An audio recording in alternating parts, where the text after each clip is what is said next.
What would you do if you had everything you ever dreamed of?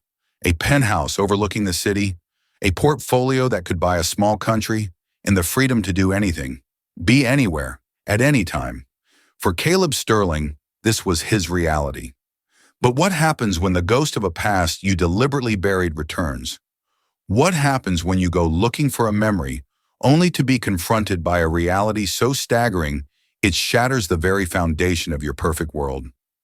This is a story about a man who thought he had it all, but learned in one shocking moment that he had nothing of value. It's a story of regret, redemption, and the shattering discovery a millionaire made when he finally went to see his 8-year-old son. The world knew Caleb Sterling as a titan. At 42, his face was a familiar fixture on the covers of business magazines. Sterling Innovations, the tech empire he had built from a garage startup, was now a global behemoth shaping the future of artificial intelligence. His life was a meticulously curated collection of successes. The penthouse in Manhattan had floor-to-ceiling windows that turned the city into a glittering carpet at his feet. His suits were bespoke, his watches were worth more than most homes, and his current girlfriend Tiffany was a model 20 years his junior, a perfect, beautiful accessory for his perfect, beautiful life. Yet an insidious emptiness had begun to creep into the corners of his gilded cage. It was a feeling that surfaced in the quiet moments, after the applause from a keynote speech died down, in the sterile silence of his private jet, or in the dead of night when Tiffany's shallow breathing was the only sound in the vast dark bedroom. He had conquered the world of finance and technology, but his own inner world was a barren landscape. The catalyst, the single crack that would eventually shatter the facade, came on a Tuesday. It was his 42nd birthday. Tiffany had thrown him a lavish party at a rooftop bar, a cacophony of champagne flutes, empty laughter, and people who wanted something from him. He smiled, he networked, he played the part. But as he watched the crowd, a profound sense of dislocation washed over him. These weren't his friends. They were his contacts. This wasn't a celebration. It was a transaction. He slipped away unnoticed and walked the few blocks back to his penthouse. On his block, a family was getting out of a minivan.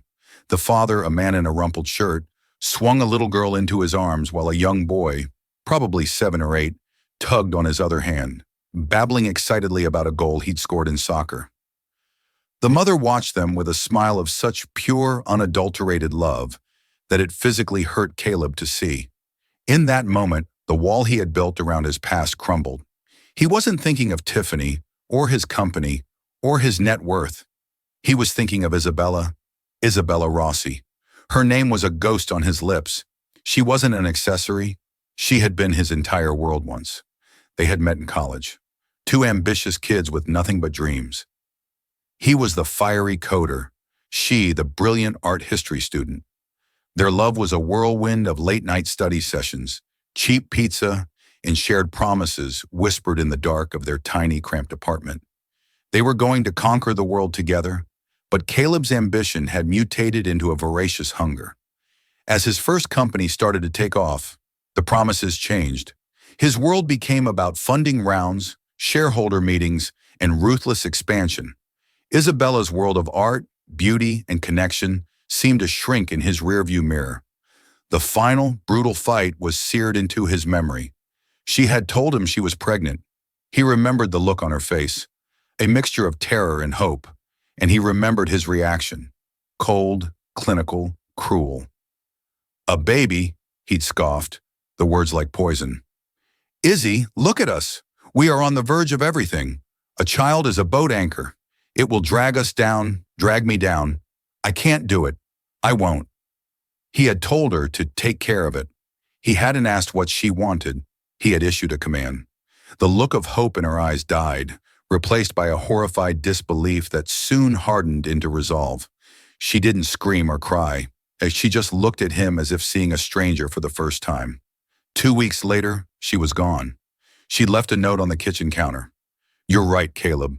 We want different worlds. I'm going to find mine. Don't look for me." He had told himself it was for the best. He buried the guilt under a mountain of work, and that work had yielded a mountain of gold. He hadn't looked for her. For 9 years, he had honored her request. He had convinced himself that she had done as he'd suggested, that the problem had been dealt with. It was easier that way. But now, standing on a cold Manhattan sidewalk, the image of that father and his son tore through his carefully constructed lies. An 8-year-old boy. His son, if he existed, would be 8. A gnawing, desperate curiosity, an ache he hadn't allowed himself to feel for nearly a decade, consumed him. Back in his penthouse, Tiffany was waiting, annoyed. "Where did you go? People were asking for you." Caleb barely heard her. He walked to his office, the city lights blurring through the window. "Tiffany," he said, his voice flat, "I need you to pack a bag and go to your place for a while." "What? Why?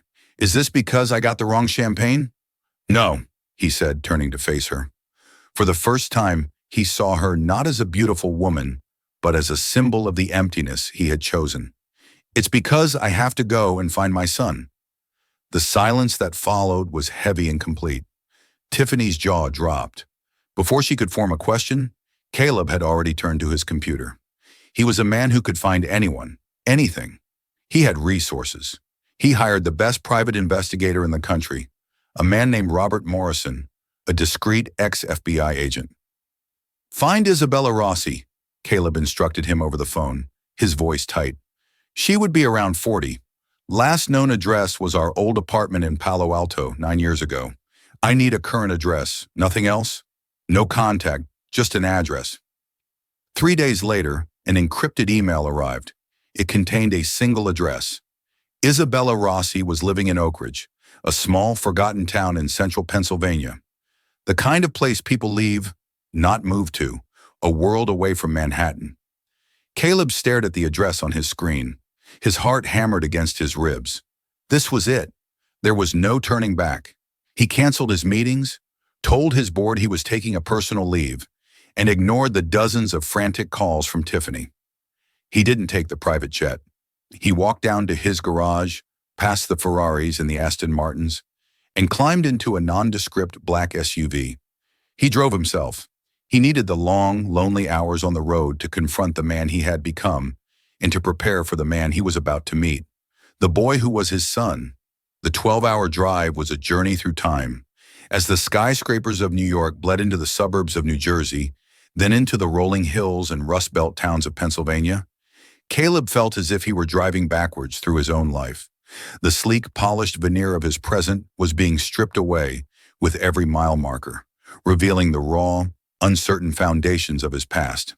The confident CEO persona dissolved, replaced by a churning sea of anxiety, guilt, and a terrifying, fragile hope. Oak Ridge was exactly as he'd pictured it, and somehow worse. It wasn't quaint or charmingly rustic. It was weary. The main street was lined with boarded-up storefronts and fading for-lease signs. The paint was peeling on the clapboard houses, and the silence seemed to speak of a town that had given up. Why would Isabella, brilliant and vibrant Isabella, choose to be here? The question gnawed at him. Had he broken her spirit so completely? He found the address on a street named Maple Avenue, a tragically optimistic name for a lane lined with cracked pavement and weary-looking duplexes. Number 24B was the top floor of a house that might have been handsome 50 years ago. Now its porch sagged, the railing was missing a spindle, and the blue paint had faded to a chalky, forgotten gray. A collection of wind chimes, their music a lonely, tinny sound in the breeze hung by the door. It was a universe away from his climate-controlled penthouse. For a full 10 minutes, he just sat in his SUV, parked across the street, the engine off. His hands, usually so steady during multi-billion-dollar negotiations, were trembling. What was he going to say? "Hi, remember me? I'm the monster who abandoned you 9 years ago. I'm rich now, and I've decided my conscience needs a little polishing, so I thought I'd drop by." Every scenario he played in his head felt grotesque. Finally, propelled by a momentum that was no longer his own, he got out of the car. His expensive leather shoes felt absurd on the broken concrete sidewalk. He walked up the rickety wooden steps, which groaned in protest under his weight.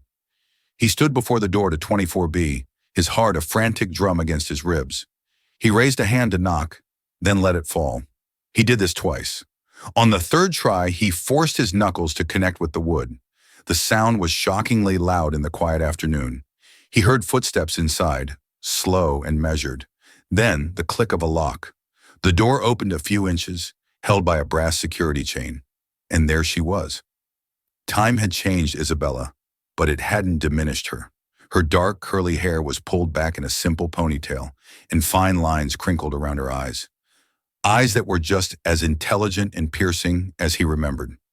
She wasn't wearing a designer dress, but a simple faded t-shirt and jeans. She looked tired, he thought, with a deep, bone-weary exhaustion around her shoulders. But her spine was straight, her chin held high. Her eyes scanned him from his expensive haircut to his tailored jacket. There was no shock in her expression, no gasp of surprise, just a slow, dawning recognition that settled into a look of profound, icy contempt. "Caleb," she said. Her voice was not the warm melodic sound he remembered. It was flat, brittle. The single word hung between them like a judgment. "Isabella," he breathed, his own voice sounding foreign and thin. "Izzy, don't call me that," she cut him off, her tone sharp. "What are you doing here?" The security chain felt like a fortress wall. I had to see you. I had to know. About the baby." A bitter, humorless smile touched her lips. "The boat anchor? The problem you wanted me to take care of? It's a little late for that, don't you think? 9 years late." The shame was a physical thing, hot and suffocating. "I know. God, Isabella, I know. I was a different person. I was a fool, an arrogant, selfish fool."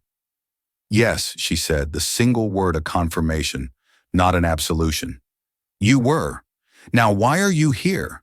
If you're looking for money, you've come to the wrong place, as you can see. If you're here to clear your conscience, you can leave. It's not for sale." Her pride, her fire, it was still there, banked but burning. It was the thing he had first fallen in love with. "It's not about money," he pleaded, his voice cracking. I need to know. Is he my son?" Isabella's gaze was unwavering, searching his face for something. Sincerity, perhaps, or the familiar glint of selfishness. He saw a flicker of conflict in her eyes, a war between her pride and something else, something deeper. "His name is Leo," she said finally, her voice softening almost imperceptibly. "And yes, he's your son." The words hit him with the force of a physical blow. He had known logically, but hearing her confirm it made it real. Leo, a son, his son. He gripped the porch railing to steady himself, his knuckles white. "Can I see him?" he asked, the words raw. "Please, Isabella, just for a minute. I need to see him." She stared at him for a long, agonizing moment. He could see the years of pain, of struggle, of lonely nights and difficult days in the tightness around her mouth. He was asking her to open a door she had sealed shut for nearly a decade to protect herself, to protect her son. "Why now, Caleb?" she asked, her voice quiet but intense. "After all this time, why inflict yourself on him now?" "Because I was wrong," he whispered, meeting her gaze. "I chose a world of things, and I just realized it's empty. It's all empty. Maybe I can't fix what I broke, but I have to see him. I have to." He saw the resolve in her eyes begin to waver. She closed them for a second, as if gathering her strength, and let out a long, weary sigh. When she opened them again, the anger was gone, replaced by a profound sadness that was almost harder to bear. "Wait here," she said, and unlatched the chain. She didn't invite him in. She just closed the door, leaving him alone on the sagging porch, his fate hanging in the balance, waiting for the door to his past to either open or be bolted shut forever. The tinny song of the wind chimes was the only sound, a mocking little melody counting down the seconds of his life. The moments Caleb stood on that porch felt longer than the entire 12-hour drive. He could hear faint movements inside the apartment, the murmur of Isabella's voice, soft and reassuring, and then another higher-pitched voice responding, a child's voice, his son's voice. The sound was both a miracle and an indictment. It was a life that had gone on entirely without him. The door opened again. Isabella stood there, her face a mask of strained neutrality, "All right," she said, her voice low. "You can come in. But Caleb, be quiet. Be calm. Just don't be you." The admonition stung, but he knew he deserved it. He nodded mutely and stepped across the threshold, moving from the bright afternoon sunlight into the dim interior of the apartment. The first shock was the place itself. His penthouse was a monument to minimalist, impersonal luxury. This apartment was the opposite. It was small, cluttered, but fiercely, defiantly alive. The air smelled of lemon-scented cleaner, old books, and something warm and savory, like chicken soup. Drawings, clearly a child's, were taped to the walls, vibrant, chaotic explosions of color. A worn-out sofa was draped with a hand-knitted afghan, and a bookshelf overflowed with well-read paperbacks and children's books. It was a home built on a foundation of struggle, but a home nonetheless. A life had been lived within these walls, a life he had no part in. "He's in the living room," Isabella said, gesturing down a short hallway. "He's reading." Caleb's heart was a frantic bird beating against his ribs. He took a hesitant step forward, his expensive shoes silent on the worn linoleum floor. He rounded the corner into the living room, a space dominated by a large sun-filled window. And that's when he saw him. His son, Leo. He was sitting on the floor, propped up by pillows, his back to a large, comfortable-looking armchair. He had a thick book open in his lap, his brow furrowed in concentration. He had Isabella's dark curly hair, but the line of his jaw, the shape of his nose, that was all Caleb. It was like looking at a photograph of himself as a boy, a ghost from a life he'd never lived. A wave of possessive, paternal love, so powerful it almost buckled his knees, surged through him. My son. But then, the world tilted on its axis. The idyllic image shattered into a million pieces. Caleb's gaze dropped from Leo's face to the rest of his body. The boy's legs were not tucked beneath him in a normal way. They were thin, unnaturally so, and encased in intricate metal and plastic braces. Beside him, leaning against the armchair, was a small silver walker. The air rushed from Caleb's lungs. He felt a wave of dizziness, a roaring in his ears. This was the shock, not the poverty, not the small apartment, but this beautiful, perfect-looking boy, his son, was disabled. All the scenarios Caleb had imagined, a tearful reunion, an angry confrontation, even a joyful introduction, evaporated. He was left standing in a void, staring at the metal braces on his son's legs. His mind, usually so quick and decisive, went blank. The boat anchor, the cruel, thoughtless words he had thrown at Isabella 9 years ago came screaming back at him. A boat anchor. He felt a bile of self-loathing rise in his throat. Leo, sensing a presence, looked up from his book. He had his mother's eyes, large, intelligent, and startlingly perceptive. He looked at Caleb, a stranger in his home, with a curious, untroubled gaze. "Hi," Leo said, his voice clear and bright. "Are you the man from the cable company? Mom said you might be coming." Caleb couldn't speak. His throat was constricted. He could only stare, his mind reeling. The boy's legs, the walker, the sheer, unfair reality of it. Isabella stepped forward, placing a gentle hand on Leo's shoulder. "No, sweetie. This is, an old friend of mine. His name is Caleb." "Oh," Leo said, his eyes flicking from Caleb to his mother and back again. He offered a small, polite smile. "It's nice to meet you, Caleb." Isabella knelt beside her son. "Leo, can you show Caleb how well you're doing with your new book?" It was a gentle deflection, a way to bridge the horrifying silence that had fallen. But Leo, with the uncanny perception of a child who has had to be more aware than most, seemed to sense the tension. He looked at Caleb's stunned, pale face. Then he did something that broke Caleb's heart completely. With a practiced, determined motion, he pushed his book aside. He reached for his walker, his small hands gripping the handles. He used his arms, his shoulders, his entire upper body in a feat of incredible effort to pull himself into a standing position.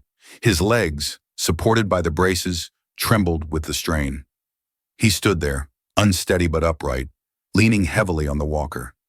He looked directly at Caleb, a hint of a challenge in his eyes. See, he said, his voice straining slightly. I can stand all by myself. It wasn't a boast. It was a statement of fact, a declaration of strength. It was the proudest, most courageous thing Caleb had ever seen. And it was a direct, albeit unintentional rebuke to the man standing frozen in the doorway. This boy, this incredible, resilient child, was anything but a boat anchor. He was a lighthouse. Caleb finally found his voice, but it was a choked, ragged sound. That's amazing, Leo. You're so strong. A genuine, brilliant smile lit up Leo's face, transforming him. I know, he said simply. And in that moment, Caleb Sterling, the titan of industry, the master of the universe, felt smaller and weaker than he ever had in his entire life. The shock wasn't just seeing the braces on his son's legs. The shock was seeing the strength in his son's eyes. It was the sudden, brutal, clarifying realization that while he had been building an empire of glass and steel, Isabella had been building a human being of pure, unyielding courage. He had thought he was coming here to bestow something, his presence, his wealth, his forgiveness. Instead, he found himself in the presence of something so much greater than himself, and he was utterly, devastatingly ashamed. The weight of Leo's simple, proud statement hung in the air, heavy and profound. Caleb felt stripped bare, all his wealth and power rendered meaningless in the face of his son's daily struggle and quiet dignity.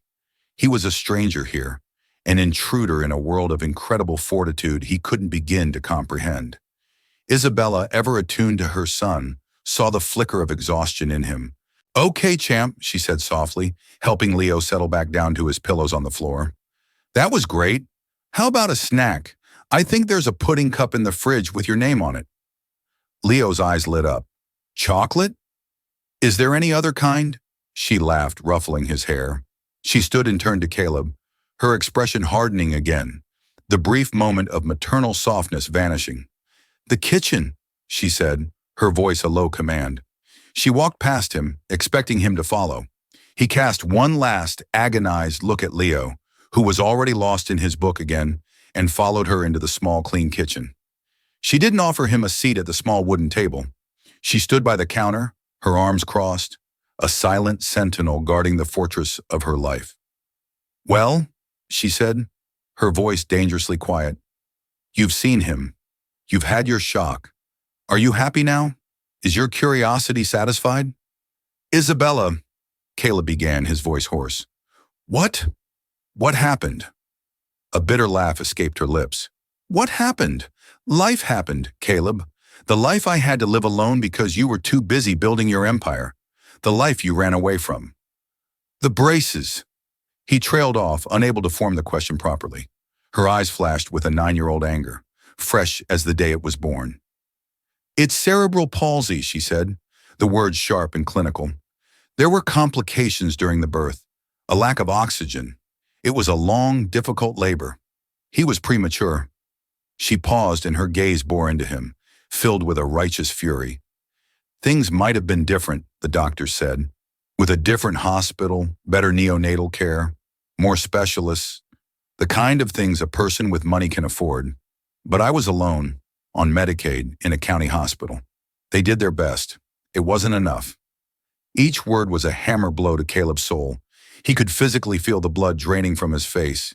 It wasn't just that he had abandoned them. His absence had concrete, devastating consequences. The money he had been so terrified of losing, the money he now had in obscene abundance, could have changed everything. It could have given his son a different start, an easier life. The braces on Leo's legs weren't just metal and plastic. They were a monument to his own selfish cowardice. Why didn't you call me? He whispered, the question hollow. Isabella, why didn't you ever try to find me? For him. Find you? She scoffed, her voice rising with incredulous rage. The man who called his own child a boat anchor? The man who told me to get rid of him? What was I supposed to do, Caleb? Beg? Beg the man who threw me away to throw a few scraps of his precious money at his disabled son? My pride is worth more than that. His dignity is worth more than that. She took a step closer, her eyes blazing. I have scraped and I have fought for every single thing we have. I've worked 2 jobs, sometimes 3. I've learned how to be a physical therapist, a nurse, a dietitian. I've gone to war with insurance companies and school boards to get him what he needs. I have built a life for him, a good life, a happy life, filled with love. Something your money can't buy. We don't need anything from you." Her words were a wall, high and impenetrable. He was on the outside and he deserved to be. But something didn't add up. "Then why?" Caleb asked, his mind latching on to the one inconsistency. "Why did you let me in today? You could have slammed the door in my face. You could have told me to go to hell. You had every right, but you let me see him. Why now?" Isabella's fiery demeanor faltered. The anger in her eyes flickered, replaced by the same deep, weary sadness he'd seen on the porch. She turned away from him, staring out the small kitchen window at the cracked alleyway below. Her shoulders slumped.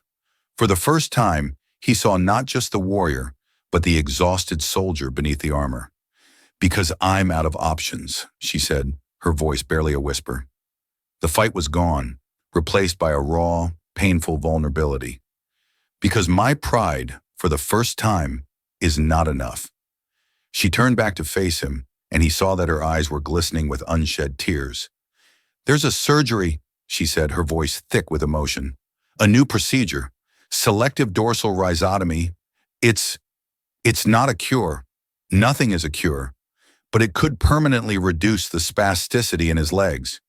It could mean he could walk without the walker, maybe just with crutches, or even, someday, on his own. It could change his entire life. Less pain, more freedom." Caleb's heart seized. Hope, fierce and desperate, surged through him. "Okay," he said, stepping forward. "Okay, we'll do it. I'll pay for it. Whatever it costs. The best surgeons, the best hospital in the world. It doesn't matter." "Of course you'll pay for it," she said, a trace of the old bitterness in her voice. "Writing a check is the easy part for you, isn't it? A simple transaction to wipe the slate clean." She shook her head. "The insurance company has denied it. They call it experimental. The appeal was denied last week. The window to have it done for maximum effectiveness is closing. He needs to have it within the next 6 months." This was the twist, the real reason she had opened the door. Not for herself, not for revenge or retribution. It was for Leo. Her love for her son was so immense, so powerful, that it had finally forced her to do the one thing she had sworn she would never do: face the man who had shattered her heart. "This isn't about clearing your conscience, Caleb," she said, her voice low and steady, her gaze locking onto his. "I don't care about your soul. I care about my son. You owe him this. This isn't a gift, it's a debt.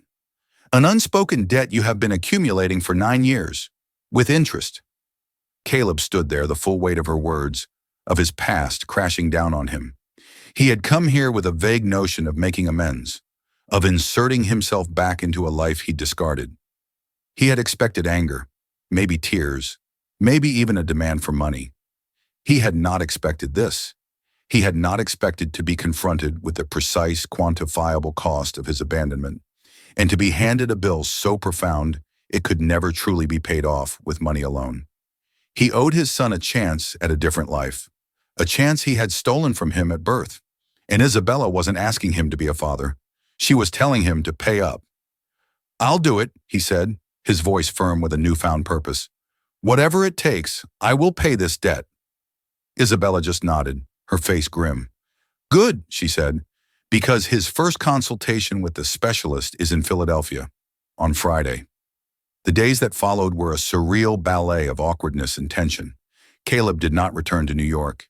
He checked into the only decent motel in Oak Ridge, a sterile beige box that felt more alien than any foreign country he'd ever visited. His world of high-stakes deals and boardroom battles was replaced by a singular focus: the consultation in Philadelphia. He did what he did best. He threw resources at the problem. He didn't just offer to pay, he took over. He called his personal physician, who got him the name of the top pediatric neurosurgeon in the country, Dr. Ann Marcus, who happened to be based at the Children's Hospital of Philadelphia. Within an hour, using a combination of his name, a significant pre-donation, to the hospital's research wing, and sheer force of will, he had secured a consultation for Leo that Friday. He arranged for a luxury medical transport service, a spacious van equipped to handle Leo's needs comfortably, to take them to the city. He booked a suite at the Four Seasons, ensuring it was wheelchair accessible. He was in his element, the efficient, powerful problem solver. Isabella watched all of this with a mixture of resentment and grudging acceptance. She hated the ease with which his money smoothed away obstacles that had been insurmountable mountains for her. Every phone call he made, every arrangement he finalized, was a fresh reminder of the world of privilege she and Leo had been locked out of.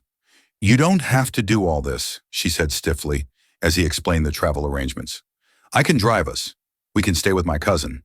"Is your cousin's apartment fully accessible? Is your car comfortable for him for a 3-hour drive?" "Isabella, let me do this. This is the easy part. It's just logistics," he said, the words sounding hollow even to him. The phone in his pocket buzzed incessantly. It was a constant stream of texts and calls from Tiffany, from his office, from Marcus, his business partner. He ignored most of them. Tiffany's messages devolved from confused, "Where are you?" to angry, "You can't just disappear. People are talking," to pleading, "Caleb, please, just come home." He finally sent her a short, brutal text. "I can't. We're done, Tiffany. I'm sorry." He felt a pang of guilt, not for the breakup, but for the callous way he did it. He was still that man, in some ways, the man who cut things off cleanly to avoid the mess. His conversation with Marcus was different. "A son? An 8-year-old son?" Marcus had exclaimed over the phone. "Caleb, what the hell?" "It's complicated, Marcus." "No, complicated is when a merger goes south. This is a Shakespearean drama. What are you going to do?" "I'm going to fix it," Caleb said. "You can't fix a child, Caleb. You can't acquire him like a startup. Are you sure you know what you're getting into?" The question lingered long after the call ended. The most difficult part of those first few days was his interaction with Leo. He tried to connect with the boy, but his attempts were clumsy and misguided. On the second day, a courier delivered a mountain of boxes to the small apartment. The latest gaming console, a high-tech drone, a virtual reality headset, every expensive toy a boy could dream of. Leo looked at the pile of gifts with wide, confused eyes. He politely thanked Caleb, but then turned his attention back to the worn copy of The Hobbit he was reading. He couldn't operate the drone from his chair. The VR headset made him dizzy, and the video game controller was difficult for him to manipulate with the fine motor control issues in his hands. Isabella found Caleb standing awkwardly in the living room, surrounded by his failed attempt to buy affection. "This isn't what he needs," she said, her voice quiet but not unkind. "He can't use most of this." "I didn't know," Caleb mumbled, feeling like a fool. "Of course you didn't," she said. "You've been here for 2 days. I've been here for 3,285. You want to know what he likes? Sit down, on the floor. Ask him about Middle-earth. Ask him what Gandalf's primary motivation is. His mind, Caleb. That's where he lives. That's where he flies." Humbled, Caleb did exactly that. He sat on the floor, his expensive suit trousers bunching uncomfortably, and asked, "So, who's this Gandalf guy?" Leo's face lit up. For the next hour, he spoke with incredible passion and intelligence about wizards and elves, about courage and friendship, about the fight between good and evil. Caleb listened, truly listened, for the first time. He wasn't the CEO or the millionaire. He was just a man on a floor, listening to his son, mesmerized by the brilliance of his mind. He was seeing beyond the braces and the walker and seeing Leo. And he felt a flicker of a bond, fragile and new, begin to form. The trip to Philadelphia was a turning point.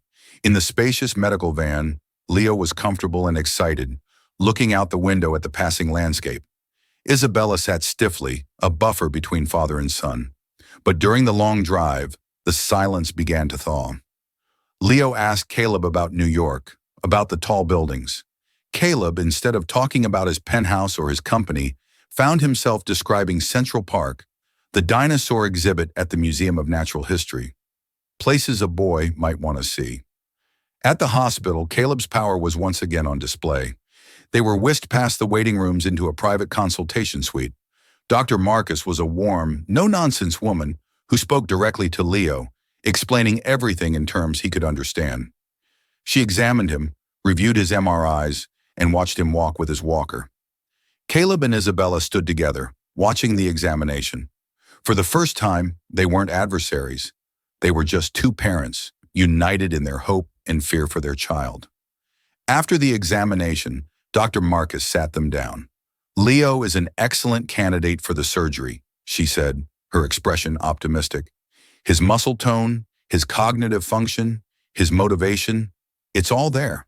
The procedure involves locating and clipping the sensory nerve rootlets in the spinal cord that are sending abnormal signals to his leg muscles. It will permanently reduce the spasticity.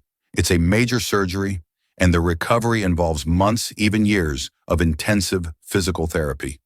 It will be the hardest work he has ever done." She turned to Leo. "You'd have to be a real superhero to get through it." "I can do it," Leo said immediately, his chin set with determination. Dr. Marcus smiled. "I believe you can." She then turned to Caleb and Isabella. "We can schedule it as soon as next month." The news was a wave of relief so profound it almost made Caleb dizzy. He looked at Isabella and saw the tears welling in her eyes.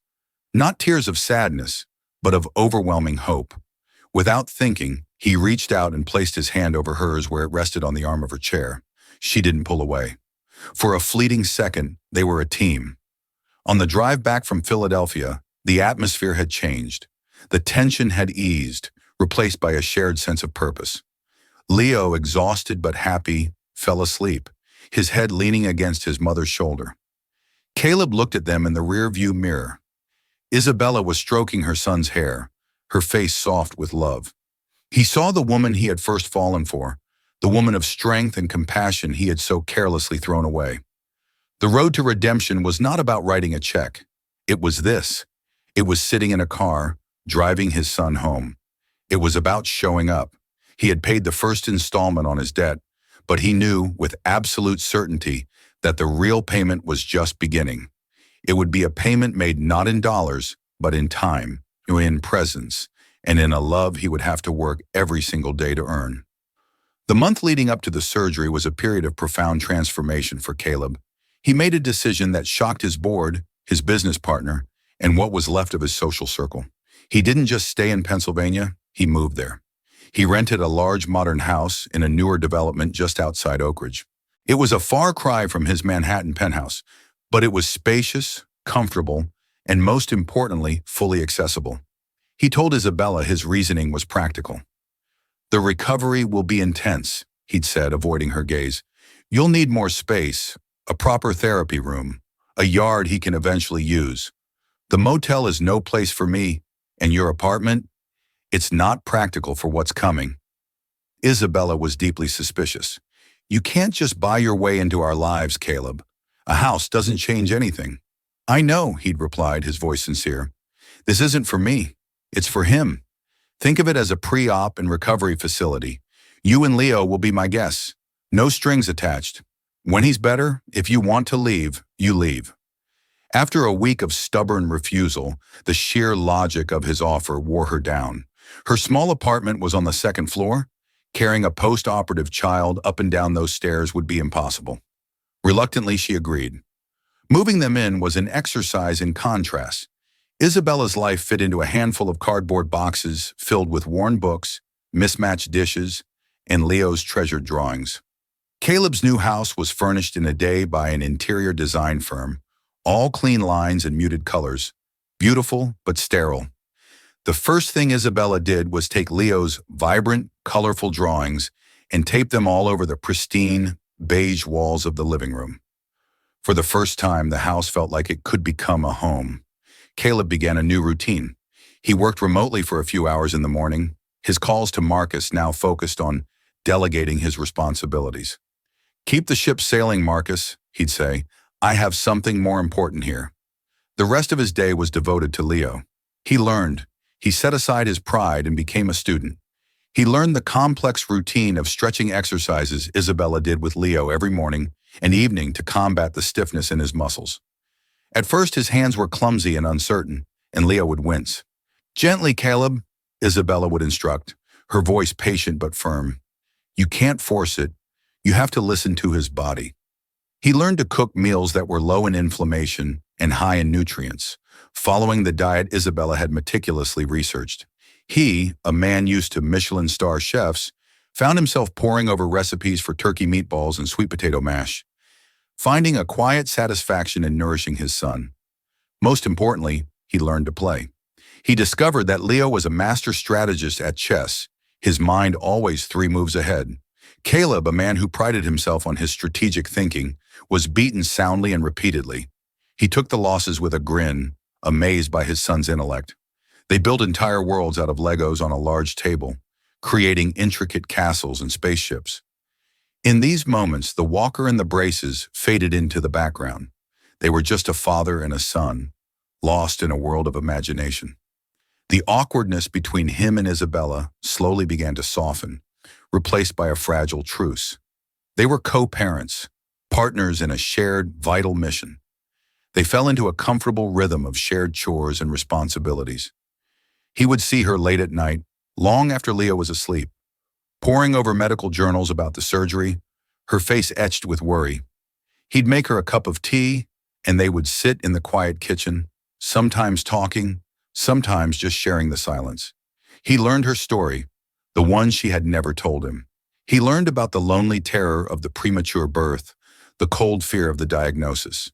He learned about the condescending doctors who dismissed her questions and the bureaucratic nightmares she fought to get Leo into a good school. He learned about the Christmases she'd made magical with $20 and a string of lights, and the birthdays celebrated with a homemade cake because a store-bought one was a luxury. His guilt was a constant companion, a dull ache in his chest. One evening, as they sat in the quiet living room, he finally said what had been weighing on him for weeks. "I'm so sorry, Izzy," he whispered, using her old nickname for the first time without being corrected. "For everything. For being a coward. For not being there."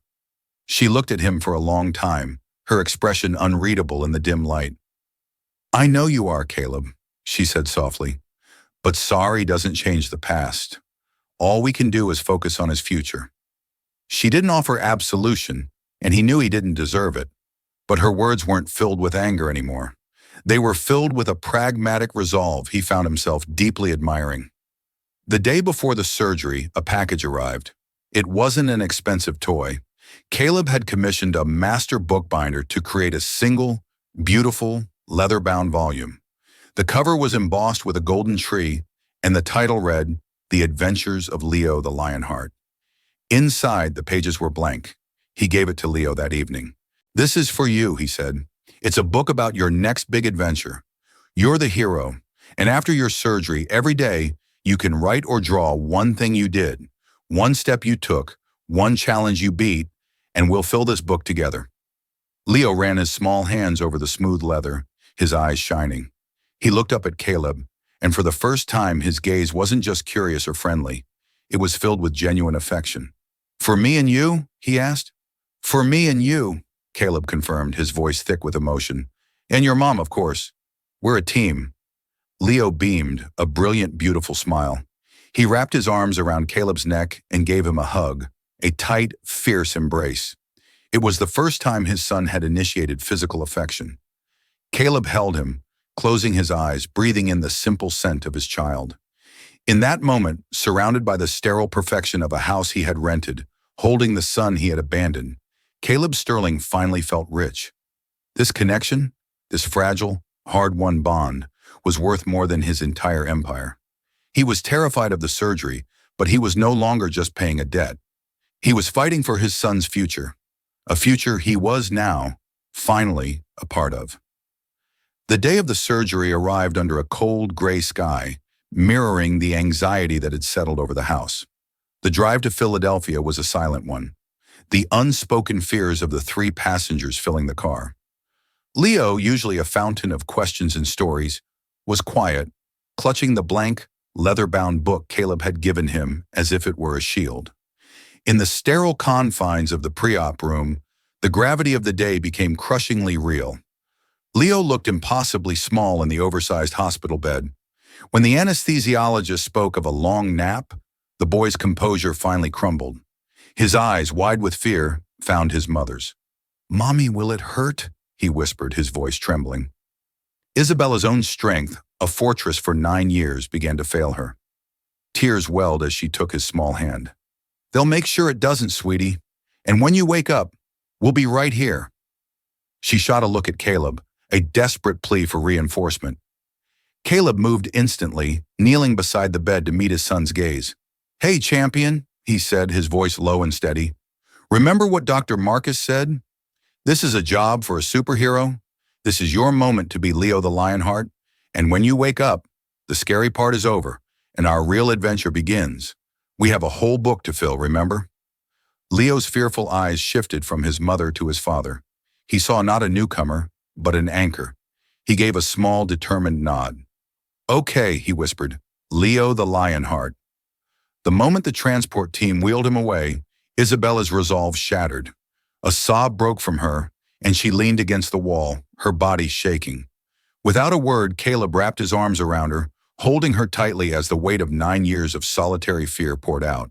In that sterile corridor, all pretense fell away. They were not a millionaire and his bitter ex-wife. They were simply parents, united in terror and hope, clinging to each other for strength. The 6 hours of the surgery were an eternity spent in the purgatory of the waiting room.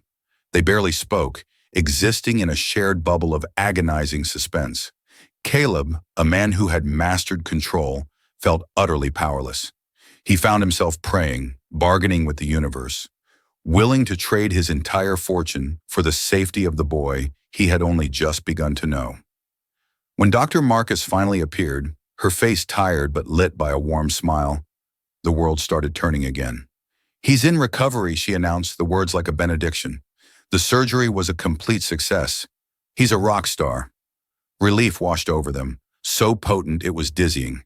Tears streamed down Isabella's face, but this time they were tears of joy. The first and most difficult battle had been won. The recovery was a new kind of war, fought not in an operating room, but in the therapy room of their rented house.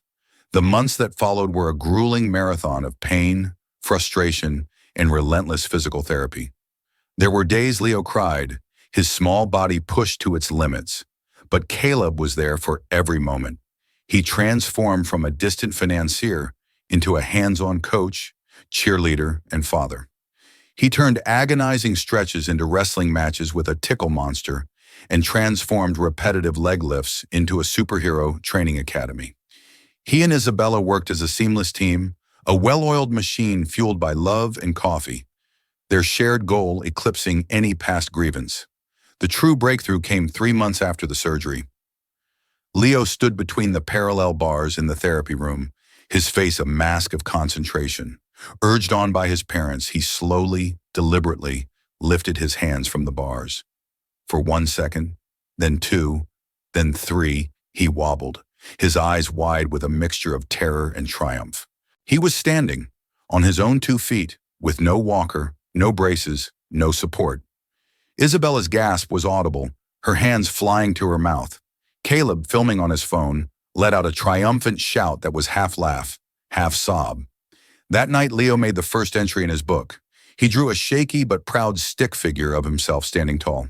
Beneath it, Caleb helped him write the 3 most beautiful words he had ever seen.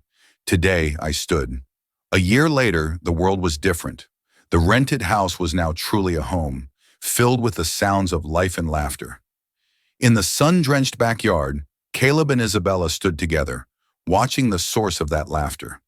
Leo, using only a single light crutch more for confidence than necessity, was chasing a soccer ball across the grass. He was clumsy, he was unsteady, but he was running. He was free. Isabella leaned her head lightly on Caleb's shoulder. The anger and bitterness between them had long since been replaced by a deep, quiet respect and a powerful partnership. They were not lovers, but they were family in the truest sense of the word. Caleb watched his son, his heart full. He had come to Oak Ridge seeking to pay a debt, to quiet a nagging ghost in his conscience. He had thought power was in a boardroom and wealth was a number on a screen. But he had been wrong. The shock of seeing his son, not just his disability, but his incredible spirit, had shattered that illusion. Power was holding your child's hand through a night of pain. Wealth was the sound of your son's laughter. He had found his son, and in the process, he had finally saved himself. The story of Caleb and Leo isn't just about a millionaire's shocking discovery. It's a powerful reminder that our greatest regrets often stem from the choices we make when we value things over people. Caleb Sterling had to lose everything he thought he wanted to gain the one thing he truly needed: a family. His journey shows us that true wealth isn't measured by a bank account, but by the richness of our connections, by our capacity for love, and by our courage to face our past and build a better future. It teaches us that second chances are possible, but they aren't given freely. They must be earned through humility, presence, and unwavering commitment. If this story of redemption, love, and the true meaning of family resonated with you, please take a moment to show your support. Hit that like button to let us know it moved you, share this video with someone who might need to hear it, and be sure to subscribe to our channel for more real-life stories that touch the heart and inspire the soul. Thank you for listening.